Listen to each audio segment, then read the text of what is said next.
Have you ever felt like a single moment could completely redirect someone's life forever? What if a quiet, seemingly ordinary encounter was actually part of a much bigger divine plan? And what if the message you carry today is meant for someone you haven't even met yet? There are moments in life that seem small on the surface, almost unnoticeable, yet they carry a weight far beyond what we can see. In the book of Acts, we find one of those moments, a meeting between two individuals from completely different worlds. One is Philip, a servant of God, guided by the Spirit. The other is an Ethiopian official, a man of influence, wealth and responsibility, yet still searching for something deeper. Philip had been actively preaching and witnessing in Samaria, where many people were responding to the message with joy. It was a time of visible success, the kind of moment where anyone would want to stay and continue building. But then, something unexpected happened. An angel of the Lord spoke to Philip and told him to leave that place and go south, to a desert road that led from Jerusalem to Gaza. It didn't make logical sense. Why leave a thriving ministry to walk into a desert? Why abandon a place full of people for a lonely road? But Philip didn't question. He didn't hesitate. He simply obeyed. And that obedience is where the story begins to unfold in a powerful way. As Philip walked along that road, he saw a chariot approaching. Inside was a man from Ethiopia, a high-ranking official in charge of the treasury under the queen. This wasn't just any traveler. This was someone who had authority, education, and access to resources. Yet despite all of that, he was on a spiritual journey. He had gone to Jerusalem to worship, and now he was returning home, still seeking understanding. He was reading aloud from the scroll of the prophet Isaiah. That detail matters. In those days, people often read aloud, but here it reveals something deeper. This man wasn't casually flipping through words. He was actively trying to understand. He was hungry for truth. Then the Spirit spoke to Philip again, telling him to go near the chariot and stay close to it. Philip ran up and heard the man reading. And here comes a simple yet powerful question. Do you understand what you are reading? The Ethiopian's response is honest, humble, and deeply human. He says, "How can I unless someone guides me?" He wasn't ashamed to admit that he didn't understand. Despite his status, his education, his position, he recognized a gap in his knowledge. That humility opened the door for something life-changing. He invited Philip to sit with him. Imagine that moment.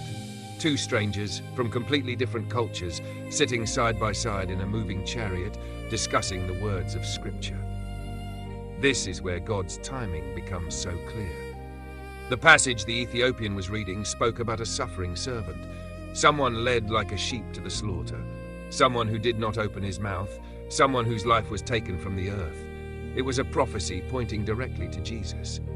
But the Ethiopian didn't know that yet. He asked Philip, "Tell me, who is the prophet talking about? Himself or someone else?" And that question becomes the turning point. Philip began with that very passage and told him the good news about Jesus. He explained how those words were fulfilled, how Jesus lived, suffered, died, and rose again. He connected the prophecy to the person. He turned confusion into clarity. We aren't given every word of that conversation, but we can imagine the depth of it. The Ethiopian was already searching. He already had a foundation. What he needed was understanding, and Philip was sent specifically for that purpose. This is how God often works. He prepares the heart before sending the messenger. The Ethiopian didn't randomly pick that scroll. He didn't randomly read that passage at that exact moment. And Philip didn't randomly walk down that road. Every detail was aligned. As they continued along the road, they came to some water. The Ethiopian saw it and said something remarkable. "Look, here is water. What can stand in the way of my being baptized?" That question reveals something powerful. It shows that he not only understood the message, but he accepted it. He believed, and now he wanted to respond immediately. There was no delay, no long process, no hesitation, just a sincere desire to act on what he had received. Philip agreed, and they stopped the chariot. Both of them went down into the water, and Philip baptized him. It was a moment of transformation, not just symbolic, but deeply personal. A man who began the journey with questions now stepped into a new identity with clarity and faith. And then, just as suddenly as Philip had appeared, he was taken away. The Spirit of the Lord carried him elsewhere, and the Ethiopian did not see him again. But here's what matters. The Ethiopian went on his way rejoicing. That joy is important. It wasn't dependent on Philip staying. It wasn't tied to circumstances. It came from within, from a changed heart, from a new understanding of truth. Think about what this means. Philip's role in this story was brief, yet incredibly impactful.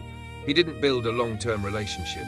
He didn't stay to disciple for months or years. He simply obeyed, spoke truth, and allowed God to do the rest. Sometimes we think impact requires time, visibility, or recognition. But this story challenges that idea. One conversation, one moment of obedience can ripple far beyond what we can see. The Ethiopian, after returning home, likely carried that message with him. As a person of influence, his faith could have reached many others. The encounter didn't end on that road. It extended into places Philip may never have seen. There's also something deeply encouraging about the Ethiopian's journey. He had access to knowledge, yet still needed guidance. He had position, yet still needed truth. And when he found it, he didn't let anything hold him back. That raises a question for us. What are we holding on to that might be delaying our response? Is it doubt, fear, pride, distraction? The Ethiopian didn't wait for perfect conditions. He didn't say, "I'll think about it later." He acted in the moment. Philip, on the other hand, shows us what it means to be available. He didn't know why he was being sent to the desert. He didn't know who he would meet, but he trusted the direction he was given. That kind of trust isn't always easy. It requires letting go of control. It means stepping into uncertainty, but it also opens the door to moments that are clearly guided by something greater than ourselves. There's a quiet beauty in how this story unfolds. No crowds, no dramatic setting, just a road, a conversation, and a life changed. And maybe that's the point. Not every meaningful moment happens in front of an audience. Some of the most important things happen in silence, in simplicity, in obedience. If you think about it, both Philip and the Ethiopian were on journeys. One was sent, the other was seeking, and their paths crossed at exactly the right time. That intersection created something eternal. So what does this mean for us today? It reminds us to stay open, to guidance, to opportunities, to conversations that might seem small but carry deeper significance. It encourages us to listen, to ask questions, to seek understanding. And it challenges us to respond when truth becomes clear. It also reassures us that we are not alone in the process.